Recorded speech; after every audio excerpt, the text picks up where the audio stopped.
اس وقت اللہ کا تقوی اختیار کرنا جب ایک چیز غلط چیز آپ کے حصول میں ہے لیکن آپ نہیں کر رہے. کیوں نہیں کر رہے؟ کہ اللہ دیکھ رہا. اللہ کی اللہ کی نظر مجھ پہ ہے. اللہ مجھے جانتا ہے. اللہ میرے دل کے بھید بھی جانتا ہے. جو میں سوچ رہی ہوں نا فرشتے نہیں جانتے لیکن میرا اللہ وہ بھی جانتا ہے. تو اس لیے اس وقت اس چیز کو ذہن میں رکھنا یہ تقوی ہے. اور اس تقوی کو یہ حصول کے لیے یہ روزہ ہے کہ یہ پھر جب آپ روزہ رکھیں تو نہ صرف زبان آپ کی اچھی الفاظ بولے، آپ کی آنکھیں بھی اچھی چیز دیکھیں، آپ کے دل میں بھی برا خیال کسی لیکن اگر آ جائے برا خیال تو فوراً اللہ سے شیطان مردود سے اللہ کی پناہ مانگنے. کیوں کہ وسوسے جو ہیں وہ اور جو غلط خیالات ہیں وہ ڈیفینیٹلی شیطان کی طرف سے ہوتے ہیں. انسان کتنی کوشش کرتا ہے بچنے کی لیکن شیطان پھر حملہ کرتا ہے. اور اسی میں اللہ سبحانہ تعالیٰ نے یہ کہا تھا کہ تم جتنی دفعہ اس کو ورگلاؤ گے میرا بندہ معافی مانگے گا میں اتنی دفعہ اس کو معاف کروں گا. کیوں کہ اللہ کو پتہ ہے کہ یہ ورگلائے گا اور میرا بندہ اس سے گھبرائے گا بھی اور اس کے بہکاوے میں آئے گا بھی. لیکن جیسی اور یہی بات ہے تقوی کی ایک نشانی یہ ہے کہ جیسی آپ سے غلطی ہو آپ اسی وقت کوئی نیکی کر لیں، 2 نفل پڑھ لیں، وضو کر لیں، قرآن پڑھ لیں، صدقہ دے دیں. سب سے اچھا ہے کہ صدقہ دے لیں، کسی سے اچھی بات کر لیں، جس کے ساتھ اگر کوئی غلطی کیا اسے فوراً سوری بول لیں. تو یہ سب چیزیں آپ کو بہت فائدہ دیں گی اور آپ اندر سے انسان جو ہے نا وہ جیسے جڑ جاتا ہے. ٹھیک ہے. تو اور اس کے بعد جو یہ ہے کہ سفر میں کے بعد میں گنتی پورنے کی تو اللہ سبحانہ تعالیٰ نے کتنی آسانی. یہ ان 3 روزوں کی بھی بات ہو رہی ہے کہ اس میں بھی جو 3 روزے ہیں اس میں بھی سفر جو ہے ایام و معدود کا اگر تم مریض ہو ابھی نہیں رکھ سکتے تو بعد میں رکھ لو، گنتی پوری کر لو. اور اگر تم طاقت رکھتے ہو فدیہ کی تو فدیہ دے دو، روزہ نہ رکھو بے شک فدیہ دے دو. ٹھیک. لیکن اگر تم چاہو خوشی کرے دل تمہارا خوشی اللہ خوش کرنا چاہے تو تمہیں روزہ ہی رکھنا چاہیے. ٹھیک ہے. اور اللہ سے وَأَن تَصُومُوا خَيْرٌ لَكُمْ إِن كُنتُمْ تَعْلَمُونَ کہ اللہ کو روزہ پسند ہے. اللہ روزے دار کی قدر کرتا ہے. اور یہ جو بات اگر کوئی یہ سمجھے نا کہ اللہ روزے دار کی قدر کرتا ہے تو اس کی سب سے بڑی مثال جو ہمیں رسول اللہ صلی اللہ علیہ وسلم نے بتائی کہ حدیث قدسی ہے کہ روزہ میرے لیے ہے اور اس کا اجر میں دوں گا. اور کتنا دے گا اللہ یہ اللہ نے کسی کو نہیں بتایا، کسی نبی کو نہیں پتا، کسی رسول کو نہیں پتا، کسی فرشتے کو نہیں پتا کہ روزے کا اجر کتنا. تو یہ چیز جو ہمارے روزہ جو ہے ہمیں دل کی خوشی سے رکھنا چاہیے کہ اس کا اجر ایک ہمارے پاس اللہ سبحانہ نے لکھ دیے، گنتی لکھ دی ہے کہ ہم اس کو کتنی کریں گے 10 سے 700 گنا تک. ایک نیکی کا بدلہ اللہ سبحانہ تعالیٰ نے لکھا ہے کہ 10 سے 700 گنا تک. لیکن روزے کا اجر اللہ نے لکھا ہے کتنا نہیں بتایا، نہیں بتایا. کسی کو نہیں پتا کہ روزہ کا کتنا اجر ہے. روزہ ایک ڈھال ہے جو کہ برائیوں سے روکتی ہے. وہ کب روکتی ہے برائیوں سے؟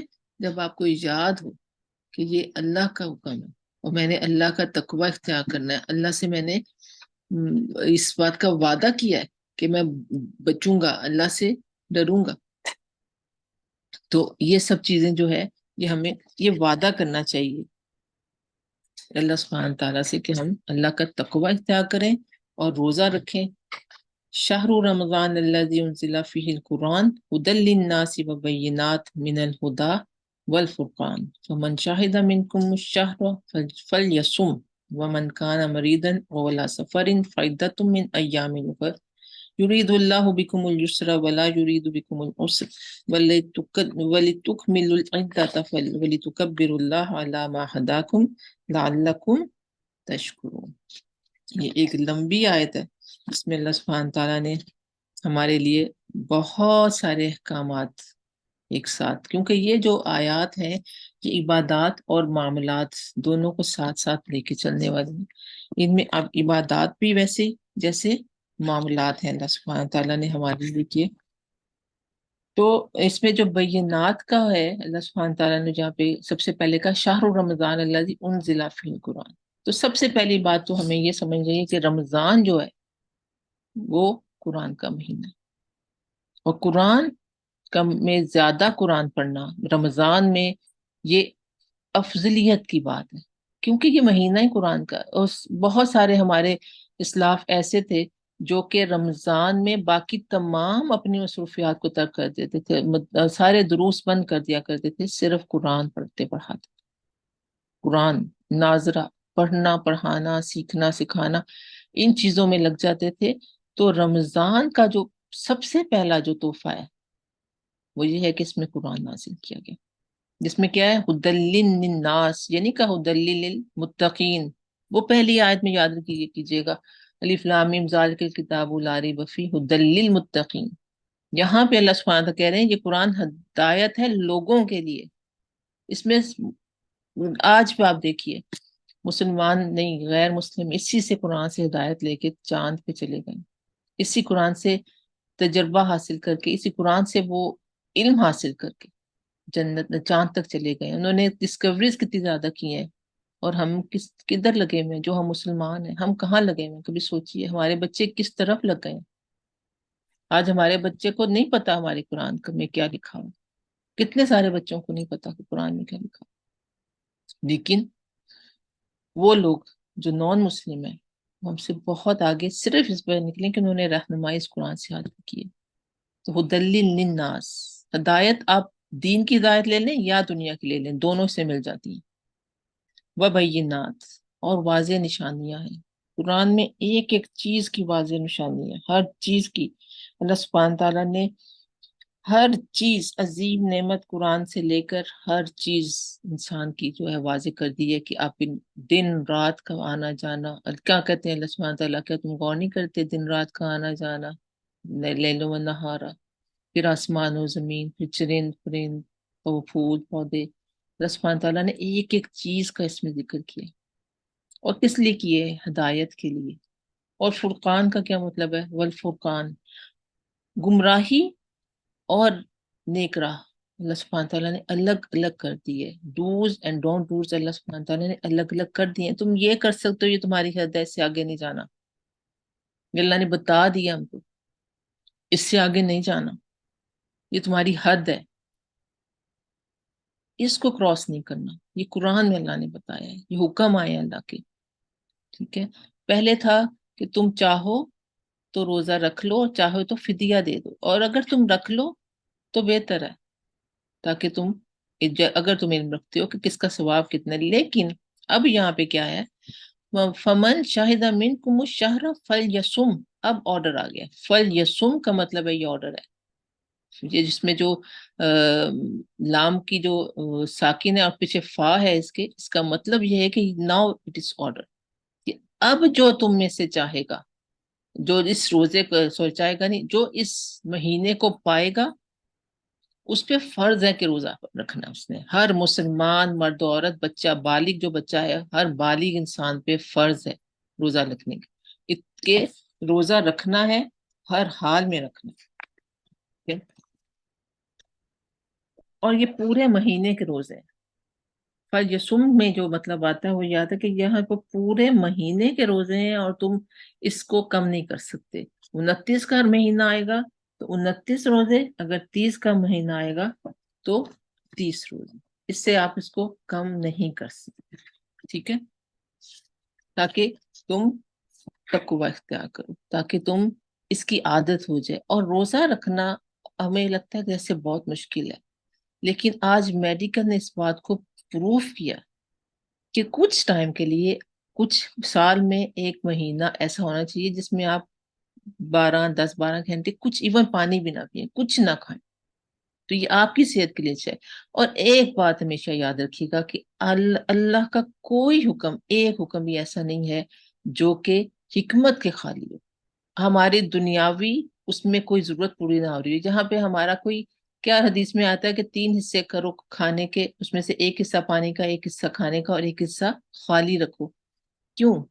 اس لیے کہ پھر آپ اس میں آپ کی طاقت بحال رہتی ہے، ورنہ بہت زیادہ کھا کے تو نیند آ جاتی ہے۔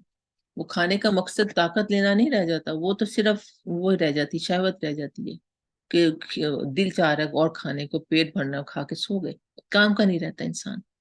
نماز پڑھنا کیوں ہے؟ ہم بیٹھ کے قرآن پڑھ سکتے تھے، اسی طرح سے ہم بیٹھ کے کر سکتے تھے، لیکن جو ایکسرسائز اللہ نے بتائی کہ ایکسرسائز کرو، اور جب سجدے میں سر جاتا ہے تو کیا ہوتا ہے؟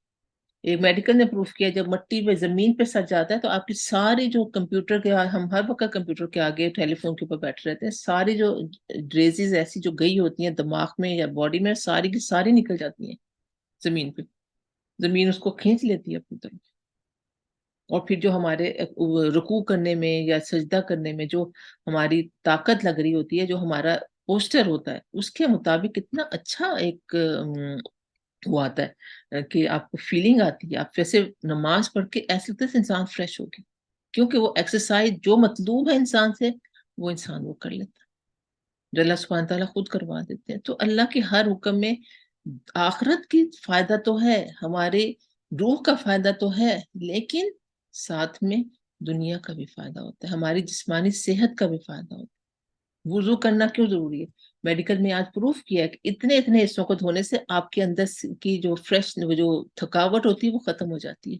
آپ دیکھیے صبح کو فجر کے وقت وضو کیا، اس کے بعد سارا دن نفل پڑھیں تو پڑھیں، ورنہ سارا دن 12 1 بجے تک جب تک ظہر نہیں ہو جاتی کوئی نہیں، کیونکہ صبح کے ٹائم انسان فریش ہوتا ہے، آہستہ آہستہ ٹائم چھوٹا ہونا شروع ہو جاتا ہے وضو کرنے کا، نمازوں کا۔ وضو بھی ایک تو یہ کہ اللہ کے سامنے آ کے دوبارہ سے کوئی غلطی ہوگی تو بار بار معافی مانگ لو، اصلاح لے لو، مدد لے لو، اور دوسرا یہ کہ فریش ہو جاؤ۔ تو اللہ کی ہر کو، اور ٹائم ٹیبل جو ہے یہ ہمیں تو اللہ نے بتایا، زندگی اراؤنڈ دی کلاک اللہ نے سکھائی ہے نمازوں کے ٹائموں کے ساتھ، کہ ہماری زندگی ان نمازوں کے، ہمارے ٹائم ٹیبل ان نمازوں کے ٹائموں کے ساتھ ہونے چاہیے، اور وہی کہ روزہ رکھا اور اس کے بعد اس کو اچھے طریقے سے رکھا، اور حکم دیا اللہ نے کہ اس کو رکھیں۔ پھر آگے کیا کہا؟ وَمَنْ كَانَ مَرِيضًا أَوْ عَلَىٰ سَفَرٍ فَعِدَّةٌ مِّنْ أَيَّامٍ أُخَرَ، وہی حکم آ گیا کہ اب تو یہ فرض ہے، اب تو یہ فرض ہے، لیکن اگر کوئی مریض ہے، اور مریض ایسا نہیں کہ ہاتھ کو کاٹ لگ گیا یا پھر چھینک آ گئی تو آپ نہیں، جس میں آپ کی جان کا خطرہ ہو، جس میں آپ کو ہو کہ آپ کی بیماری اور بڑھ جائے گی۔ ایک بیمار ہے شخص، شوگر کا مریض ہے، اس کی شوگر ڈاؤن ہو جاتی ہے، وہ کچھ کھائے بغیر اس کو 2 3 گھنٹے کے بعد کچھ نہ کچھ، چاہے ایک کھجور ہی کھانی ہے وہ کھائے گا تو ٹھیک رہے گا، ورنہ اس پہ بے ہوشی طاری ہو جائے گی۔ اس کے لیے کہ تم روزہ چھوڑ دو، یا پریگننٹ وومنز ہیں جو کہ اس وقت میں روزہ رکھ سکتی ہی نہیں ہے، ان کی طبیعت خراب ہو جاتی ہے، وہ روزہ بچے کی صحت پہ خطرہ ہے، وہ چھوڑ سکتی ہیں۔ پھر جو عورتیں دودھ پلاتی ہیں، مائیں جو دودھ پلاتی ہیں، وہ ان کا دل گھبرانا شروع ہو جاتا ہے، بچہ دودھ پیتا ہے تو ان کو کچھ نہ کچھ انرجیٹک چیز چاہیے ہوتی ہے، وہ انرجی لینے کے لیے اس کو کچھ کھا سکتی ہیں۔ لیکن فَعِدَّةٌ مِّنْ أَيَّامٍ، اس گنتی کو بعد میں پورا کرنا ہے، ہر صورت میں پورا کرنا ہے۔ اگر تو پیریڈز ہیں، جب پیریڈز ختم ہو جائیں گے، روزہ رمضان ختم ہو جائے گا، اس کے بعد ایز سون ایز پاسبل، لیکن جو لمٹ ہے، حد ہے، وہ 1 مہینہ ہے، کہ آپ 1 مہینے سے زیادہ، سوری 1 سال، نیکسٹ رمضان آنے سے پہلے آپ کو وہ روزے رکھنے ہیں۔ اگر نہیں رکھیں گے تو نیکسٹ ایئر میں آپ کو فدیہ بھی دینا ہے اور روزے بھی رکھنے ہیں۔ یاد رکھیے گا یہ بات کہ فرض روزے جو بچیاں پیریڈز کے چھوڑتی ہیں، اگر انہوں نے روزے نہیں رکھے 1 سال تک، نیکسٹ رمضان آنے تک، تو فدیہ بھی دینا ہے اور روزے بھی رکھنے ہیں۔ اور جو چھوٹی بچی ہیں جن کے ابھی شروع ہوئے ہیں، وہ تو آرام سے 2 سال کے روزے رکھنا کوئی مسئلہ نہیں ہے، 5 6 سال کے روزے رکھنا ہے، اگر گھر مہینے 8 روزے 4 رکھیں، جمعرات و پیر کا، اور اس کے بعد پھر پورے سال میں یہ کتنے ہو جاتے ہیں، 12 مہینے، 12 سال کے روزے رکھے جا سکتے ہیں، اگر ہر پیر اور جمعرات کا روزہ رکھیں تو 8 بنتے ہیں، تو اس میں سے بھی ہمیں 1 ہفتہ تو ان کا پھر پیریڈز کا نکل جائے گا، جیسے بھی ہو۔ تو یہ مجھے یاد ہے میری امی نے کو جب پتا چلا کہ روزے رکھنے، تو انہوں نے 5 سال، ان کو نہیں پتا تھا کہ انہوں نے 5 سال یا 7 سال کچھ اس طرح سا حساب تھا، انہوں نے ہر ہفتے 2 روزے رکھے اور انہوں نے اپنے روزے مکمل کیے۔ تو اب آج کا تو اویئرنیس بہت زیادہ، اس زمانے میں تو اتنی اویئرنیس نہیں تھی لوگوں کے پاس، تو آج تو ضرور ہی ہم لوگ اپنے بچیوں کو یہ چیز بتائیں کہ تمہارے جو روزے چھوٹ گئے ہیں وہ تمہیں ہر حال میں رکھنا، ٹھیک ہے؟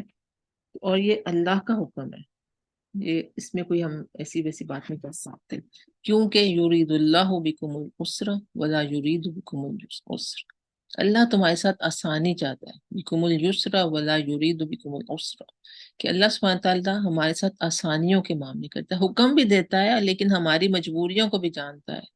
اللہ یعلم من خلق، کہ وہی نہ جانے جس نے پیدا کیا، وہ ہماری مجبوریوں کو جانتا ہے، لیکن ہم اس کو بتا نہیں سکتے کہ اللہ میں مجبور تھی۔ اللہ کو نظر آتا ہے کہ آپ مجبور تھی، اللہ کو پتا ہے کہ آپ میں کتنی طاقت ہے، اللہ کو پتا ہے کہ یہ بندی یہ کام کر سکتی ہے یا نہیں کر سکتی، یا میرا بندہ یہ کام کر سکتا ہے یا نہیں کر سکتا، ٹھیک ہے؟ تو اس لیے ہمیشہ اس چیز کا خیال رکھنا چاہیے کہ اللہ کو ہم دھوکہ نہیں دے سکتے، اللہ سے ہم فراڈ نہیں کر سکتے۔ ہم دنیا میں کسی کو بھی کہہ دیں گے کہ میں نہیں کر سکتا تھا، لیکن سورۃ قیامہ میں آتا ہے بل الانسان علی نفسہ بصیرہ، بلکہ انسان اپنے آپ کو، اپنے نفس کو سب سے بہتر خود جانتا۔ تو جب انسان اپنے آپ کو خود سے جانتا ہے نا، تو اس کو پتا ہوتا ہے کہ میں کہاں پہ جھوٹ بول رہا ہوں، کہاں پہ میں یہ کام کر سکتی تھی اور میں نے نہیں کیا، یہ چیز ہمیں۔ اور انسان سب سے بڑا اپنا گواہ خود ہے۔ آج ہم چھپا لیں گے، قیامت کے دن کس سے چھپائیں گے؟ ہمارے جو دائیں بائیں فرشتے بیٹھے ہیں وہ ہمیں بہت اچھے سے جانتے ہیں، وہ ہماری ایک ایک چیز کو لکھ رہے ہیں، اور روزانہ کے حساب سے بھی ہمارا مال نامہ جا رہا ہے، اور سالوں کے حساب سے بھی ہمارا مال نامہ جا رہا ہے۔ تو ہم لوگوں کو یہ فکر کرنے کی ضرورت ہے اس وقت کہ ہمارا اپنے رب کے ساتھ معاملہ کیسا ہے، ٹھیک ہے؟ آگے اللہ سبحانہ تعالیٰ کہتے ہیں وَلِتُكْمِلُوا الْعِدَّةَ وَلِتُكَبِّرُوا اللَّهَ عَلَى مَا هَدَاكُمْ، اور تم عدت گنتی کو پورا کرو۔ 30 روزے ہوئے تھے تو گنتی 30 روزوں کی پوری کرنی پڑے گی پورے سال میں، اگر ایک روزہ چھوڑا تھا تو بھی، اور اگر 10 روزے چھوڑے تھے تو بھی۔ اور یہ جو سفر کی بات ہے، سفر میں بھی یہ ہے کہ آپ کا سفر کس طرح کا، یہ نہیں ہے کہ صبح آفس کے شام کو واپس آئے، یا آپ تھوڑی دیر میں جائیں۔ سفر کون سا ہوگا کہ جس میں آپ کو تکلیف کا احساس ہو، وہ سفر جس میں آپ کو تکلیف کا احساس ہو، وہ سفر آپ جو ہے وہ کیونکہ اسلام میں جو سفر ہے وہ بلا مقصد نہیں ہوتا، اس کا کوئی نہ کوئی ریزن ہوتا ہے، کوئی مقصد ہوتا ہے، پازیٹیو مقصد ہوتا ہے، پازیٹیو ریزن ہوتا ہے اس کا، جس کے اوپر آپ سفر کرتے ہیں۔ اگر ہم بیک ہوم جاتے ہیں تو ہم بلا مقصد سفر نہیں کر رہے ہوتے، ہم اپنے پیرنٹس کو ملنے جا رہے ہوتے ہیں، تو اس میں جیسے ہم یہاں سے روزہ رکھ کے بیٹھے، وہاں جائیں گے تو پھر سحری کا ٹائم ہوگا۔ اور یہ اس لیے بھی ہے کہ جب مسلمانوں کا روزہ تھا وہ تو تھوڑا ہے نا، لیکن جب وہ دوسرا روزہ تھا وہ بہت لمبا تھا۔ جو یہودیوں کا روزہ تھا وہ شروع ہوتا تھا، اور روزے کے بعد وہ صبح جو جتنی دیر تک جاگ رہے ہیں، آپ کھا رہے ہیں، سو گئے تو روزہ شروع ہو گیا۔ اب ہمارے لیے وہ بھی آسانی ہے کہ ہم سارا دن تو نہیں لیکن رات ساری کھا سکتے ہیں، اور بھی بہت سارے ہم لوگ معاملات کر سکتے ہیں، ان کا آگے ذکر آئے گا انشاءاللہ۔ لیکن وہ جو چھوڑے تھے روزے سفر میں بھی، اس کی عدت بھی پوری کرنی پڑے گی۔ ولی تکبروا، کہ اللہ سبحانہ تعالیٰ کی بڑائی بیان کرو۔ اس میں ایک تو یہ علماء یہ کہتے ہیں کہ جب رمضان ختم ہو جاتا ہے اور پھر جب ہم عید والے دن تکبیرات پڑھتے ہیں، وہ آتی ہیں اللہ اکبر اللہ اکبر لا الہ الا اللہ واللہ اکبر، یہ ایک تو وہ آتی ہیں۔ دوسرا یہ آتا ہے کہ جب بھی ہم روزہ رکھیں ہمارے دل میں اللہ کی بڑائی ہو، کسی کو بھی پتہ نہیں چلے گا روزہ رکھا ہوا ہم نے۔ بڑائی کا مطلب یہ ہے کہ اللہ کی بڑائی بیان کرنے سے مراد یہ ہے کہ آپ کو پتہ ہو کہ اگر میں لوگوں سے چھپا لوں کہ کچھ کھا لوں گی، اللہ سے نہیں چھپا سکتی، اللہ بڑا ہے، اللہ اکبر، وہ میرے دل میں بھی چھپے بات کو جان رہا ہے، وہ میرے سامنے کے لوگوں کو بھی دیکھ رہا ہے، ٹھیک ہے؟ تو انشاءاللہ اللہ سبحانہ تعالیٰ ہمارے لیے بہت آسانیاں کرے، اور ہمیں اس قابل کرے کہ ہم واقعی میں اللہ کی بڑائی کو محسوس کریں۔ اور اس میں بھی وہ کیا ہے، لعلکم، اس لیے کہ ہدایت، ولی تکبر اللہ علی ما ہداکم، کہ تم اللہ کی، کہ اللہ تم کو ہدایت دے، اللہ تم سے ہدایت دیے تمہیں جس کی، عطا کہ تم شکر ادا کرو، اور شکر جو ہے نعمتوں کو بڑھا دیتا۔ ہماری لازم لئن شکر تم لازیدنکم لئن کفرتم ان عذابی لشدید، اور ناشکری جو ہے وہ کفر ہے۔ یہ سورت نساء کی آیت ہے، لیکن چھٹا سپارہ جہاں پہ پانچواں سپارہ ختم ہوتا ہے اور چھٹا سپارہ جہاں پہ شروع ہوتا ہے نا، یہ اس کی آیت ہے وہاں پہ، ٹھیک ہے۔ لائن شکرتم لازیدنکم لائن کفرتم ان العذاب، نہیں یہ وہ نہیں ہے، یہ وہ نہیں ہے، اس کی وہ آیت ہے کہ جتنا تم اللہ کو یاد کرو گے اللہ اتنا تمہیں یاد کرے گا، یہ وہ آیت ہے۔ لیکن یہ سورۃ ابراہیم کی آیت ہے، لائن شکرتم لازیدنکم، کہ تم شکر کرو گے تو اللہ تمہاری نعمتوں کو بڑھا دے گا، ٹھیک ہے۔ تو شکر ہی کرنا ہے ہر حال میں، کہ اللہ نے ہدایت دی، اللہ نے روزے دیے، اللہ نے قرآن دیا، اللہ نے اتنا زیادہ اس میں ہمارے لیے فائدے رکھے روزوں میں، تو یہ سب چیزیں ہمیں شکر کرنے میں مجبور کرتی ہیں کہ اللہ ہمیں شکر کرنے والوں میں بنا۔ آگے جو یہ آیت ہے وَإِذَا سَأَلَكَ عِبَادِي أَنِّي فَإِنِّي قَرِيبٌ، اور جب سوال کرے میرے بندے میرے بارے میں تو بے شک میں قریب۔ نعمان علی خان نے اتنی پیاری تفسیر کی کہ جب اللہ سبحانہ تعالیٰ نے رسول اللہ صلی اللہ علیہ وسلم سے کہا کہ جب میرے بندے میرے بارے میں سوال کریں، اب پہلے تو سوال یہ ہے کہ سوال کیا کریں، اللہ کی صفات میں، اللہ کے ناموں میں، یا اللہ کی ذات میں۔ اللہ کی ذات میں کوئی سوال نہیں ہو سکتا، ٹھیک ہے۔ اور بہت سارے سوالوں سے اللہ سبحانہ تعالیٰ نے منع فرمایا کہ جب سوال غیر ضروری ہو تو اس کو مت کیا جائے، ٹھیک ہے۔ کیونکہ سورۃ مائدہ کی آیت نمبر 101 میں آتا ہے کہ اگر تم اس وقت سوال کرو جب قرآن نازل ہو رہا ہو تو ہو سکتا ہے وہ باتیں تم پہ ظاہر کر دی جائیں جو کہ نہیں ظاہر کرنی چاہیے، وہ ظاہر ہو جائیں تو بے بات نہیں۔ کیونکہ ایک دفعہ رسول اللہ صلی اللہ علیہ وسلم بہت غصے میں آ گئے تھے کہ آج تم مجھ سے پوچھو تو میں تمہیں بتاؤں گا، جو تم پوچھو گے تمہیں بتاؤں گا۔ تو پھر کچھ صحابہ کھڑے ہوئے تھے، حضرت ابوبکر صدیق ایک دم سے کھڑے ہوئے تو اور رسول اللہ صلی اللہ علیہ وسلم کا چہرہ بالکل سرخ ہو گیا تھا اس میں کہ حضرت ابوبکر صدیق جو بچپن سے ساتھ تھے، یار غار تھے، انہوں نے ایک دم سے جیسے اللہ ان کو بولا صحابہ کو کہ تم رسول اللہ صلی اللہ علیہ وسلم کا چہرہ نہیں دیکھ رہے، تمہیں سمجھ نہیں آ رہی کہ رسول اللہ صلی اللہ علیہ وسلم کو غصہ آ گیا اس بات پہ کہ تم اتنے غلط سوال کر رہے ہو، یا ایسے بیجا سوالات سے منع فرمایا گیا۔ اسی لیے نا کہ 3 چیزوں سے منع کر فرمایا گیا کہ بیجا سوال اور قیلا وقال و اسرف المال، کہ مال کا اسراف منع فرمایا گیا ہے، بیجا گفتگو سے منع فرمایا گیا اور بیجا سوال کرنے سے منع فرمایا۔ لیکن یہاں پہ اللہ سبحانہ تعالیٰ خود سے کہہ رہے ہیں جب سوال کریں میرے بندے میرے بارے میں تو ان کو کہہ دیں میں قریب۔ اللہ سبحانہ تعالیٰ شاہ رخ سے بھی زیادہ قریب ہے۔ سورت قاف کی آیت ہے کہ میں تو ان کی شاہ رخ سے بھی زیادہ قریب ہوں، میں جانتا ہوں۔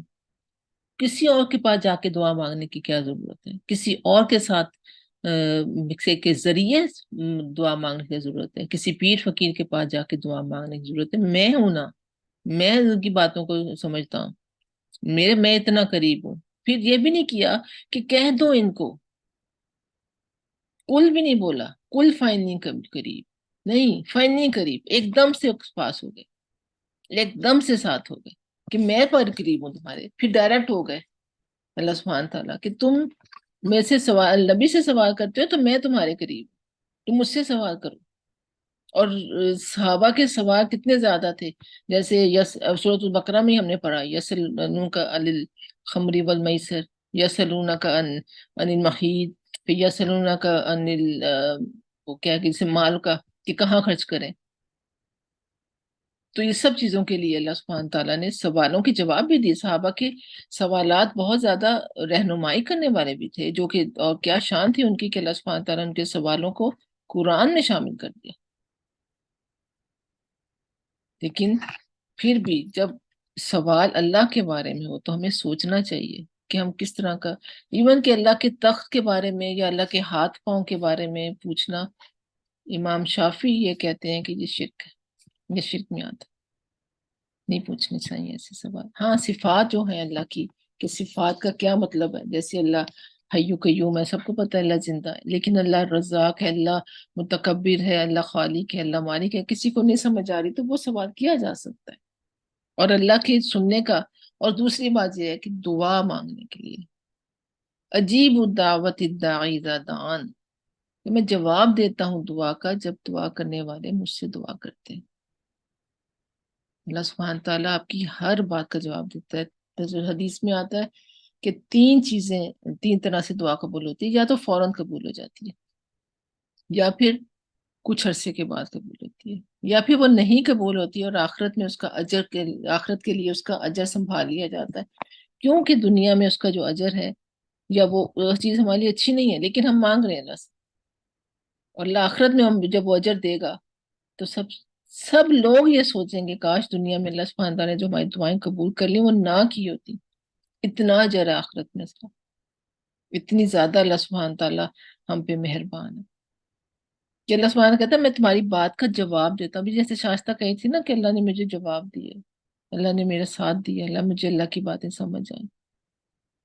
تو اور دوسری بات یہ ہے کہ جب ہم دعا مانگیں تو واقعی ہم لوگ بندے، اللہ کے عبد، اللہ کے غلام بن کے، کبھی پاکستان بیک ہوم دیکھا کریں جب ہماری ملازموں کو یا وہاں کی جو خواتین کام کرنے والی، مجھے جو ملازمہ کہتے ہوئے شرم آتی ہے، کوئی کام کرنے والیاں جو ہوتی ہیں، جو ہیلپرز ہوتی ہیں، وہ جب کسی چیز کے لیے مانگ رہی ہوتی ہیں کچھ، تو کیا حالت ہوتی ہے، کیسے مانگتی ہیں؟ ہم تو اپنے رب سے ایسے نہیں مانگتے، ہم تو کہتے ہیں اللہ دے دے بس، اس سے زیادہ بات نہیں۔ نہ ہمارے آنکھوں میں کوئی آنسو ہوتے ہیں، نہ ہمارے دل میں کوئی، ہمارے لہجے میں کوئی گڑگڑاہٹ ہوتی ہے، نہ ہمارے اندر وہ احساس ہوتا ہے کہ اللہ میں فقیر ہوں، تو بادشاہ، تو مالک ہے۔ پہلی آیت ہم پڑھتے ہیں مالک کی یوم الدین، مالک پورے جہان کا مالک ہے، رب العالمین پڑھتے ہیں ہم، الحمد للہ رب العالمین۔ کبھی الحمد رب العالمین کے آگے ہم نے سوچا کہ ایک ہماری کیا اوقات ہے، ہم کہاں کھڑے ہیں، اتنا گر گرا کے اللہ سے مانگو کہ واقعی اللہ کو دیتے ہی بنے۔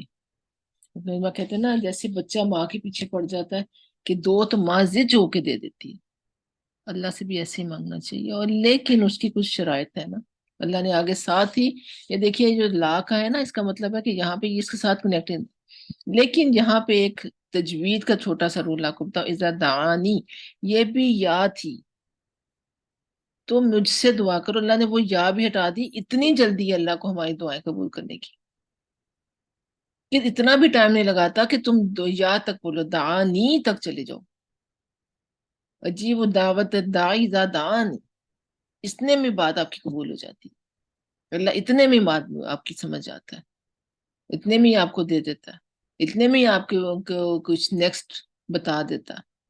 لیکن اللہ سے مانگنے والے ہاتھ ہونے چاہیے، اللہ سے مانگنے والی زبان ہوتی ہے، رب کو رب ماننا، یہ بہت بڑی بات ہے۔ پھر فَلْيَسْتَجِيبُوا لِي وَلْيُؤْمِنُوا، شرط کیا ہے کہ وہ میرا حکم مانے۔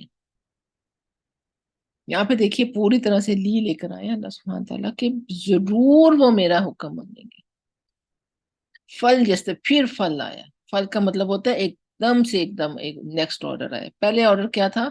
فل یسم کا ہے نا، یہاں پہ تھا نا فل یسم، پھر آ گیا فل یستجیب، تو چاہیے کہ وہ میرا حکم مانے، چاہیے کہ وہ میری بات مانے، چاہیے کہ میرے کہے پہ عمل کرے، جس سے میں روکوں اس سے رک جائیں، جس کا میں حکم دوں وہ بات مانے، ولی یؤمنو، اور مجھ پہ ایمان لائیں، ایمان لائیں، مسلمان نہ بنے، مومن بنے، تاکہ ہدایت پائیں، لعلہم یرشدون، کہ ہدایت پائیں۔ اس میں بھی فائدہ کس کا؟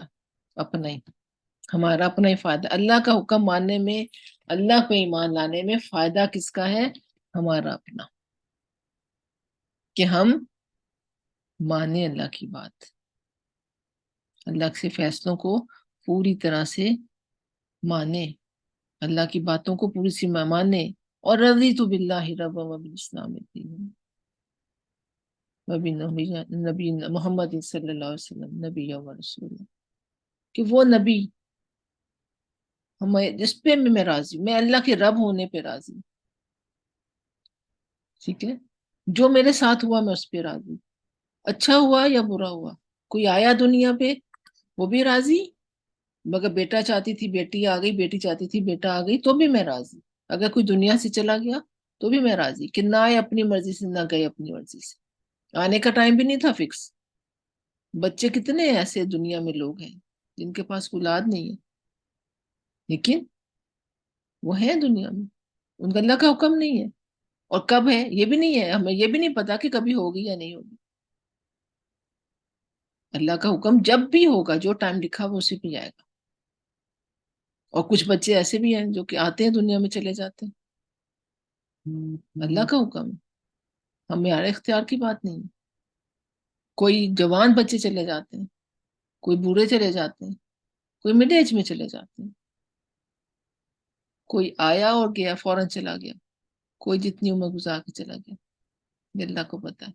لیکن ہمارا فرض کیا ہے کہ اللہ کے ہر حکم پہ رضیت باللہ ربًا کریں، اللہ کے حکم کو مانے۔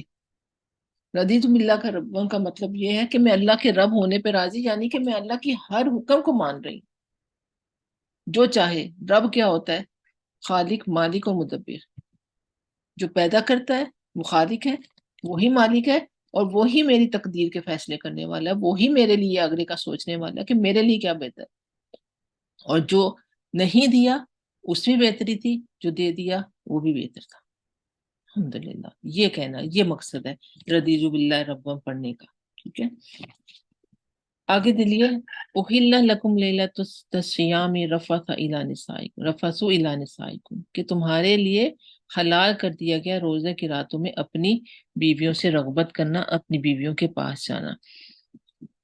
تھا کیا کہ جب پہلے جب روزے رکھتے تھے بنی اسرائیل، یہود جب روزہ رکھا کرتے تھے تو وہ ان کا روزہ کچھ دیر کے لیے ختم ہوتا تھا، یعنی شام میں روزہ ختم ہوتا تھا، اور اس میں وہ رکھتے تھے روزے، اور پھر جب سے سو گئے تو روزہ شروع ہو گیا، جتنا کھانا تھا پی لیا، روزہ کھول لیا، دوبارہ سے کھا لیا اور بس، اور پھر اگلے دن ایک صحابی، اب پیچھے دیکھ لیجئے کوئی ایسا حکم نہیں ہے، لیکن کیونکہ یہودیوں کو صحابہ لوگ روزہ دیکھتے ہوئے دیکھ رہے تھے، کیونکہ رمضان کا جو مہینہ، یہ روزے جو فرض ہوئے تھے رمضان کے، یہ مدینہ میں جا کے ہوئے تھے، تو وہاں پہ لوگ وہ دیکھ رہے تھے کیسے روزے رکھتے ہیں، اسی پیٹرن پہ مسلمانوں نے روزے رکھنے شروع کر دیے، کہ روزہ کھولتے شام کو مغرب کے بعد، اور جتنی دیر تک جاگتے رہتے اتنی دیر میں روزہ رکھتے، اور اس کے بعد اور اسی میں یہ تھا کہ آپ اپنی بیویوں سے تعلق بھی کام نہیں کر سکتے، کسی قسم کا کوئی تعلق، جو خاص تعلق بھی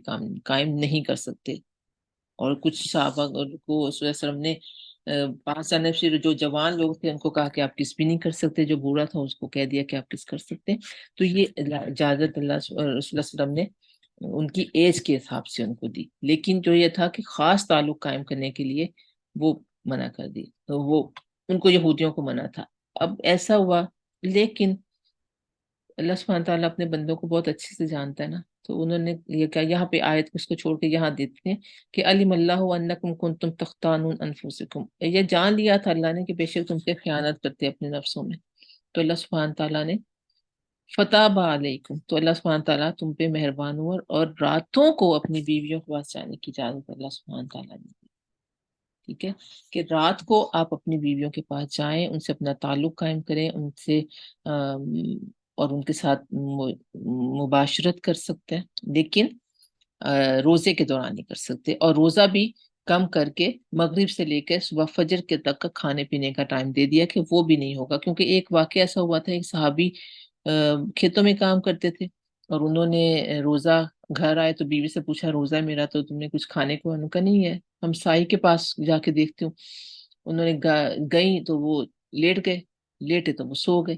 اب یہودیوں کا یہ تھا کہ اگر سو گئے تو روزہ دوبارہ شروع، انہوں نے روزہ کھولا بھی نہیں تھا، تو ان کو دوبارہ سے وہی اسی طریقے پہ روزہ دوبارہ رکھنا پڑا، انہوں نے کچھ بھی نہ کھایا۔ اگلے دن دوپہر کے کھیتوں میں کیونکہ کام کرتے تھے، گرمی شدید تھی مکہ میں، اور ان کو یا مدینہ میں بھی سب گرمی شدید تھی، وہ بھی ہوش ہو گئے۔ اس وقت یہ آیت جو اتری کہ تمہیں رات میں کھانا بھی ہے اور تم بیویوں کے پاس بھی جا سکتے ہو، کیونکہ اللہ، یہ دیکھیے یہاں پہ جو ہے ہن لباس لکم وانتم لباس لہن، یہ ایسی خوبصورت میاں بیوی کے تعلقات پہ اتنی پیاری آیت ہے کیا کوئی رومانٹک ناول ہوگا یا کسی نے کوئی بہت زیادہ کوئی رومانس میں کچھ لکھا ہوگا. فحاشی لکھتے ہیں جو بہت زیادہ دنیا کے لوگ، جب رومانس کو لکھتے ہیں تو بہت ساری فحاشی لکھتے ہیں. لیکن یہ ہن لباس لکم، کہ تم ان کا لباس ہو اور وہ تمہارا لباس ہے. لباس کیا ہوتا ہے؟ جو آپ کی سطر کو ڈھانپتا ہے. سب سے پہلے جو آپ کے جسم کا حصہ ہوتا ہے، لباس میں سب سے پہلی بات جو آتی ہے نا، وہ یہ آتی ہے کہ آپ کے جسم کا حصہ ہوتا ہے. ورنہ اگر لباس اتار دینا تو انسان اور جانور میں کوئی فرق نہ رہے. لباس ان کے پاس بھی کوئی لباس نہیں ہے، انسانوں کے پاس بھی کوئی لباس نہ ہو، انسان اور جانور بالکل ایک ہو جائے. اشرف المخلوقات انسان اپنے انہی چیزوں کی وجہ سے، کہ انسان اپنے چھپانے کی چیزوں کو چھپاتا ہے. ان میں سے ایک چیز ہے اشرف المخلوقات ہونے میں کہ حیا، اس میں حیا ہے. اور میاں بیوی کے تعلق میں بھی حیا. کس قسم کے حیا ہے؟ کہ لباس الکم، اور دوسرا لباس آپ کی سطر کا باعث ہوتا ہے، آپ کی سطر کو چھپاتا ہے، آپ کے عیبوں کو چھپاتا ہے. اب آپ کے بازو پہ کوئی کٹ لگا، اوپر آپ نے آپ کی بازو سلیو لیس، سلیو پوری ہے آپ کے بازو کی، جسے کپڑے سے کسی کو نہیں پتا چلے گا آپ کے بازو پہ کیا ہے. اتنے سارے لوگوں کو نہیں پتا چلتا کہ آپ کے جسم کا کوئی حصہ ہے یا نہیں ہے، جس کو آپ بتائیں. جس کو آپ چھپانا چاہیں چھپا سکتے ہیں بڑے آرام سے. ایگزیکٹلی اسی طرح سے میاں بیوی کا تعلق، کہ آپ کا وہ لباس ہے، آپ کی وہ عزت ہے، اور اس سے آپ کو یہ لباس جو ہے، یہ عزت جو ہے یہ. اور ایک علماء یہ بات کرتے ہیں کہ جب کسی مرد کو یہ جائز نہیں ہے کہ کسی اور عورت کی طرف آنکھ اٹھا کے اس نیت سے دیکھے، اور یا وہ اپنے دوستوں کی باتیں بہت زیادہ اپنی بیویوں کے ساتھ کرے، کہ اس کو دیکھنے کا، اس کو ملنے کا اشتیاق ہو جائے بھی. اسی طرح سے کسی بیوی کو یہ جائز نہیں ہے کہ اپنی فرینڈس کی باتیں اپنے ہسبینڈ کے ساتھ اتنی چاہے وہ یہی بات کری کہ وہ اتنی نیک ہے یا وہ کیسے، کہ اس کو اشتیاق ہو جائے کہ ملو تو صحیح کیا چیز ہے. اس کی اجازت نہیں. کیوں؟ پھر اس کے بعد جو خرابیاں آتی ہیں وہ بعد میں ہوتی ہیں. کہ اپنی لمٹس میں رہنا ہے. اور پھر یہ بھی کہ شوہر کی برائی اپنی ماں سے بھی نہیں کرنی، اپنے بچوں سے بھی نہیں کرنی، کسی سے بھی نہیں کرنی. اپنے آپ کو کنٹرول کرنا ہے. اپنے گھر کے معاملات، اپنے شوہر کے نجی معاملات، کوئی جسمانی عیب، کوئی پرابلم، کوئی پریشانی.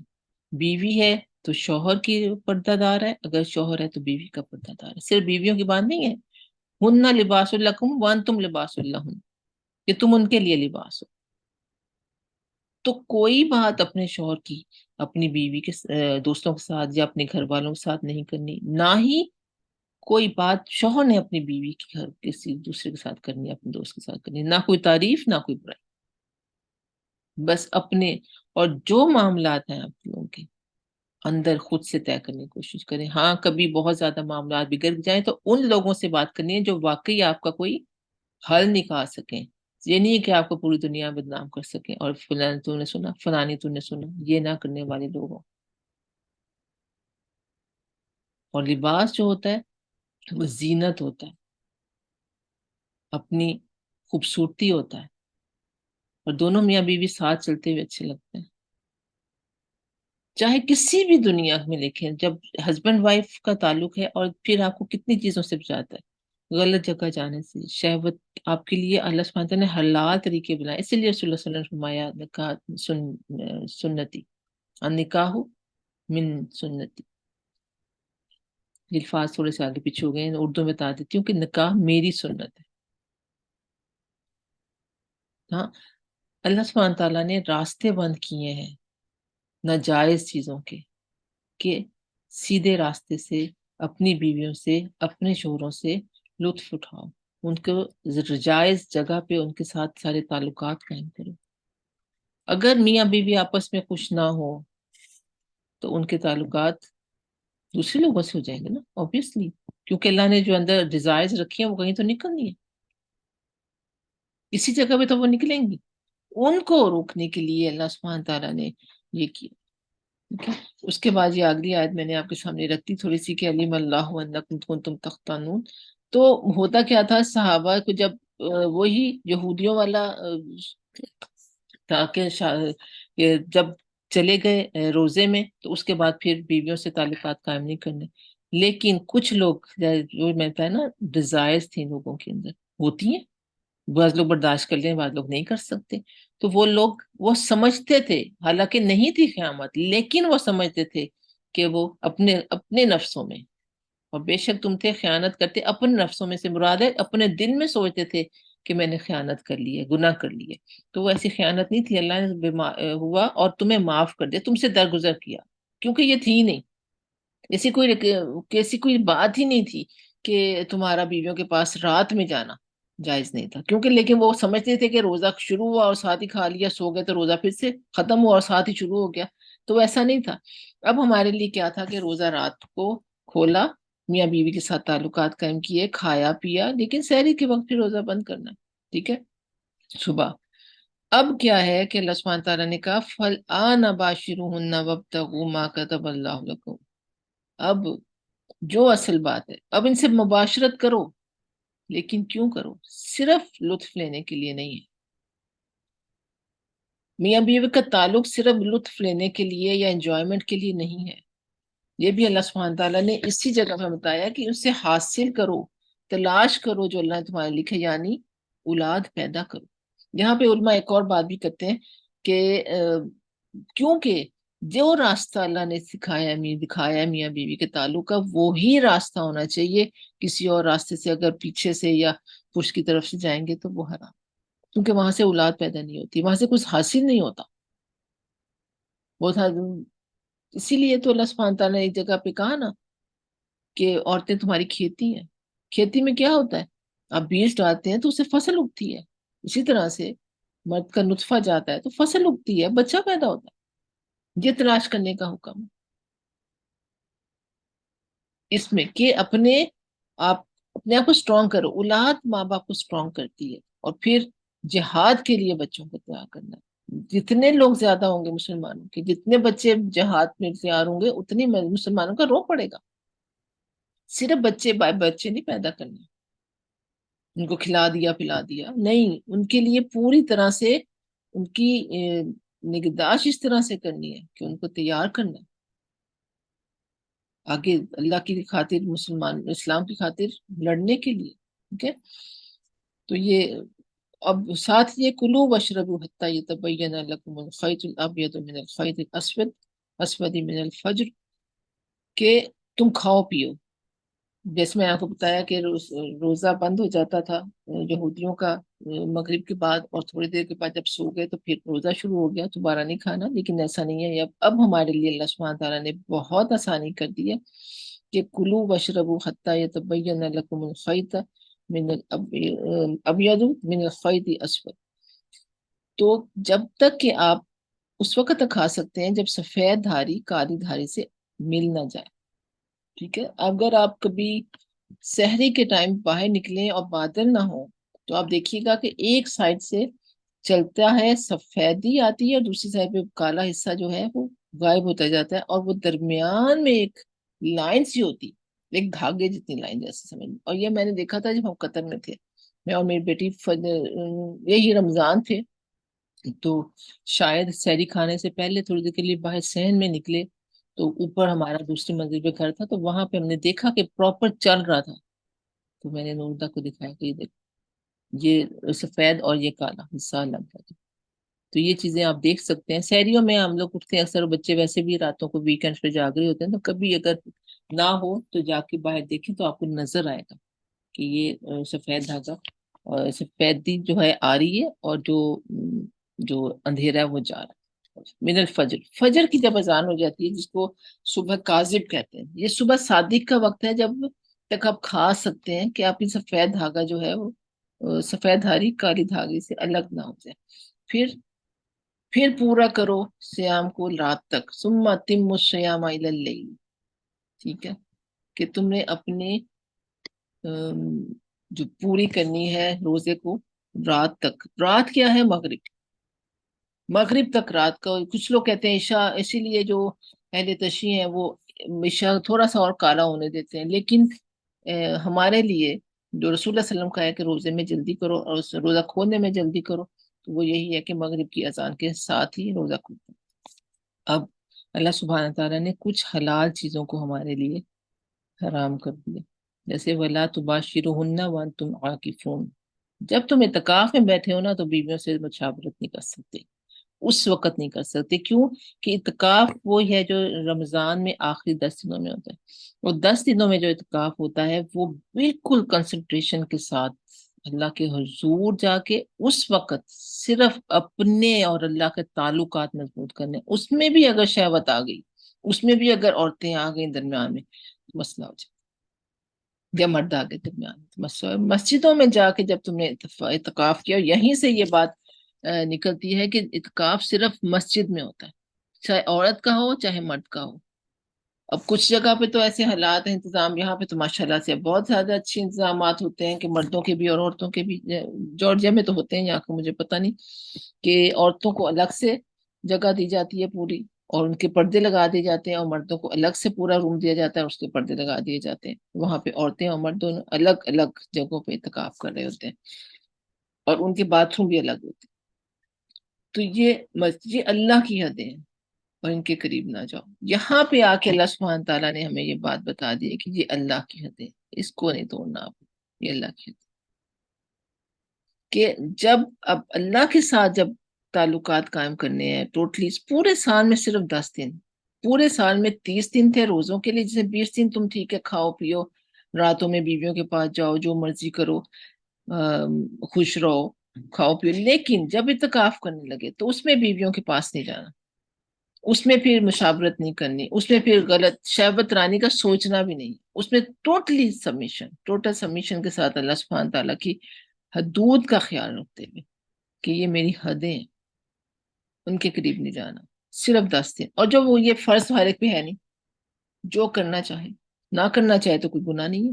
جو کر لے ایک دفعہ اعتکاف کی نہیں. ہاں یہ ہے کہ کچھ، یہ تو وہ اعتکاف ہے نا کہ جو کہ 10 دن کا پورا اعتکاف ہے، لیکن کچھ اعتکاف ایسے ہیں کہ جو کہ آپ مسجد میں جاتے ہیں تو اعتکاف کی نیت کر لیتے ہیں، تو جب تک آپ باہر رہتے ہیں تو اعتکاف کی حالت میں اس کا اجر ہے الگ.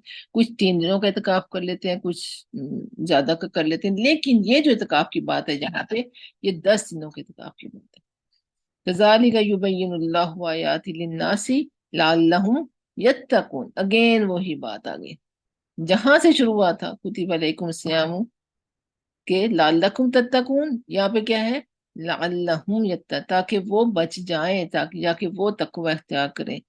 اللہ کی حدوں کو پامال کر نہ کر کے، اللہ کے حکم مان کے کیا ہوگا؟ تقوی اختیار ہو جائے گا. ٹھیک ہے. اللہ سبحانہ تعالیٰ نے پورا رمضان ہمیں بتا دیا کہ 9 مہینے 11 مہینے تم نے جو کرنا تھا کھایا پیا، اس میں بھی حلال سے بچا، حرام سے بچنے کی بات ہے. لیکن رمضان میں کچھ وقت ایسا ہے کہ جس میں آپ حلال سے ہی بچیں گے، جس میں کہ آپ شہوت، روزے کے دوران آپ اپنی بیویوں سے مشاورت نہیں کر سکتے، اعتکاف میں آپ دن کیا رات میں بھی نہیں کر سکتے. یہ سب چیزیں اللہ کی حدیں. اور آخری جو آیت ہے وَلَا تَأْكُلُوا أَمْوَالَكُمْ بَيْنَكُمْ بِالْبَاطِلِ وَتُدْلُوا بِهَا إِلَى الْحُكَّامِ لِتَأْكُلُوا فَرِيقًا مِّنْ أَمْوَالِ النَّاسِ بِالْإِثْمِ وَأَنْتُمْ تَعْلَمُونَ. کہ یہ جو ہے، یہ بات جو ہے کہ یہ تو 11 مہینے بھی تم نے جو ہے وہ حرام نہیں کھانا. وَلَا تَأْكُلُوا اموالکم بینکم، آپس میں. اس میں آتا کہ رشوت دینی، یا کسی کے ناجائز بچوں کے، جس کے ماں باپ بچوں میں فوت ہو جاتے ہیں، ان کے بچوں کے یتیموں کا مال کھا لینا، یا اس طرح کی کوئی اور بات. اور یہ تدلو بہائل الحکام، یہ جو ڈائریکٹ رشوت کی بات ہے نا، اور نہ ہی. تو اس سب سے بچنے کی یہاں پہ ہے کہ 11 مہینے میں بھی تم نے وہ سب نہیں کرنا جس کی پریکٹس تم نے وہ 1 مہینہ کی تھی، کہ تم حلال سے بھی بچے تھے. پورے 11 مہینے اب تمہیں حرام سے بچنا. اب اللہ کی حکم کی حدوں کو پامال نہیں کرنا، حلال کھانا ہے تاکہ تم بچ جاؤ، تاکہ تم تقوی اختیار کرو، تاکہ تمہارے لیے جو تم نے 1 مہینہ اتنی محنت کی ہے، وہ 11 مہینے باقی اس کا پھل کھاؤ، اس کے ساتھ ان کی حفاظت کرو. 11 مہینے جو 1 مہینہ، جیسے کہتے ہیں نا حج پہ جانا بہت آسان ہے لیکن حج کو سنبھالنا بہت مشکل ہے، حفظ کرنا آسان ہے، حفظ کو سنبھالنا بہت مشکل ہے. اسی طرح سے روزے رکھنا بہت آسان ہے، رمضان پورے کو سنبھالنا بہت مشکل ہے. صحابہ کرام 6 مہینہ پہلے دعا مانگنا شروع کر دیتے تھے، اللہم بلغنی رمضان، کہ اللہ مجھے رمضان تک پہنچا دے. اور جب رمضان ختم ہو جاتا تو دعا مانگتے تھے اللہم تقبل منی. 6 مہینے وہ یہی دعا مانگا کرتے تھے کہ اللہ ہم سے یہ رمضان قبول کر لینا. جو ہم نے اتنی محنتیں کی، باتیں کی، ہم نے اس میں اب دیکھیے ہم نے کیا کرنا ہے، قرآن پڑھنا ہے۔ اب اس کا جب کنکلوڈ کروں پورے رکوع کو، تو سب سے پہلی بات کیا ہے کہ قرآن، شاہ رمضان، یہ رمضان کا قرآن کا مہینہ ہے، شاہ رمضان جو ہے وہ قرآن کا مہینہ ہے۔ پھر روزے رکھنے کا مہینہ ہے، روزے رکھنے۔ اس کے بعد پھر کیا ہے، پھر برائیوں سے بچنا ہے، تقوی اختیار کرنا ہے، اللہ سبحانہ تعالیٰ کا کو حاضر ناظر جاننا ہے۔ اس کے بعد اپنی میاں بیوی کے تعلقات کو بہتر سے بہتر کرنے کی کوشش کرنی ہے۔ رمضان میں آپ رات میں جیسے تعلقات قائم کر سکتے ہیں، دن میں نہیں کر سکتے، اور اس سے وہ حاصل کرنے کی کوشش کرنی ہے کہ جو کہ مطلوب ہے، جو اللہ سبحانہ تعالیٰ نے ہمیں کہا ہے کہ اولاد پیدا کی جائے، وہ لینا ہے۔ اور اس کے بعد یہ ہے کہ جب اعتکاف میں بیٹھنے، تو ہر چیز سے جسٹ فوکس اپنی ذات اور اللہ کے ساتھ، اپنی گناہوں کی معافی مانگے، اللہ کے لیے اللہ کے ساتھ تعلق مضبوط کرے۔ یہ جو اعتکاف ہوتا ہے نا، یہ اللہ کے ساتھ تعلق مضبوط کرنے کے لیے ہوتا ہے۔ نماز اللہ سے تعلق مضبوط کرنے کے لیے ہوتی ہے۔ جب نماز میں آپ چلے جاتے ہیں تو پھر آپ ادھر ادھر نہیں دیکھتے، ایگزیکٹلی جب اعتکاف میں چلے جاتے ہیں تو آپ ادھر ادھر نہیں دیکھ سکتے، ادھر ادھر کی باتیں نہیں سوچنا چاہیے۔ جیسے خیال آئے فوراً تعوذ پڑھیں، فوراً استغفار کریں، اور اللہ سبحانہ تعالیٰ سے مدد مانگیں، اور گناہوں سے بچیں، تاکہ ہم اس گول تک پہنچ سکیں جو جنت ہمارا گول۔ اور اللہ سبحانہ تعالیٰ ہمیں آخرت میں اور ہماری قبروں کو بھی اللہ سبحانہ تعالیٰ محفوظ رکھے۔ ہمارا ہر انسان نے جانا ہے دنیا سے، کوئی آج گیا کوئی کل گیا، لیکن آج ہم اچھا عمل کریں، اور ایسا عمل کریں کہ جس میں ریا نہ ہو۔ سب سے پہلے اپنی ذات کے لیے کہوں گی کہ اندر ریا نہ ہو، اندر شو بازی نہ ہو، ایک ذمہ داری کا احساس ہو کہ جو میں ڈلیور کر رہی ہوں، جو میں بتا رہی ہوں، کہ اس میں میں خود عمل کرتی ہوں۔ یہ سب سے پہلے تو میرے اپنے لیے ریمائنڈر۔ اللہ سبحانہ تعالیٰ آپ لوگوں کے لیے بہت آسانیاں کرے، ہماری قبروں کو اللہ سبحانہ تعالیٰ روشن رکھے جب ہم دنیا سے جائیں، اور اس سے پہلے ہماری دنیا کو اللہ سبحانہ تعالیٰ اپنے دین کے مطابق بنائے، کہ ہم لوگ اللہ کے حکم کے مطابق زندگیاں گزاریں، اللہ کے حکم کے مطابق چلیں، اور جو غلطیاں ہم سے ہوتی ہیں، ہمیں اللہ سبحانہ تعالیٰ ان غلطیوں کا احساس دلا دے کہ ہم وہ غلطیاں اپنی معافی مانگ کے اس دنیا سے جائیں، اور جو رہ جائے اللہ ان سے درگزر فرمائے، ہمارے لیے ایسا ہمارے ماں باپ کے لیے آسانیاں کرے، جو زندہ ہیں جن کے زندہ ہیں ان کو سلامت رکھے، جو دنیا سے چلے گئے ہیں ان کے اللہ سبحانہ تعالیٰ مغفرت کرے، بخشش کی دعا کرے ان کے لیے، اور ان کے لیے صدقہ جاریہ خود بھی بنے، اور ان کے لیے کچھ صدقہ جاریہ کے کام بھی کریں، کہ اللہ جن کے چلے گئے ہیں، خاص طور پہ ان کے لیے یہ میرا میسیج ہے کہ آپ لوگ جن کے والدین دنیا سے جا چکے ہیں، کوئی ایسا کام مساجد میں کوئی پنکھا لگا دیں، کوئی اے سی لگا دیں، یا کوئی پانی پلانا سب سے بہترین صدقہ ہے۔ تو ہمارے جیسے پاکستان کے مختلف علاقوں میں پانی ہے ہی نہیں، تھر کے لوگ ہیں، جیسے ناردرن ایریا کے لوگ ہیں، وہ بھر بھر کے لاتی ہیں عورتیں، اتنی اتنی اونچی پہاڑیوں پہ چڑھ کے، یا دور دور سے لانا پڑتا ہے۔ تو وہاں پہ نلکے کھود دینا، یا پھر کافی کھدوا کے نلکے لے لینا، یہ سب چیزیں جو ہیں یہ ہمیں کرنی چاہیے، اپنے لیے بھی اور اپنے والدین کے لیے بھی، اور بچوں کو بھی ان چیزوں کا بتانا چاہیے کہ ہمارے جانے کے بعد یا کوئی بھی تم نیکی کا کام کرو گے تو اس کا بھی ہمیں ثواب ملے گا، دعائیں کرنی چاہیے، اور اللہ سبحانہ تعالیٰ ہماری چھوٹی موٹی کوششوں قبول کرے۔ جزاکم اللہ خیرا کثیرا واسن جزا۔ کسی کا کوئی سوال ہو تو بات کیجیے، ورنہ میں ریکارڈنگ ختم کر، آپ اپنا مائک کھول کے پوچھ سکتے ہیں کوئی سوال۔ چلیے، جزاک اللہ خیرا کثیرا واسن جزا۔ السلام علیکم ورحمۃ اللہ وبرکاتہ۔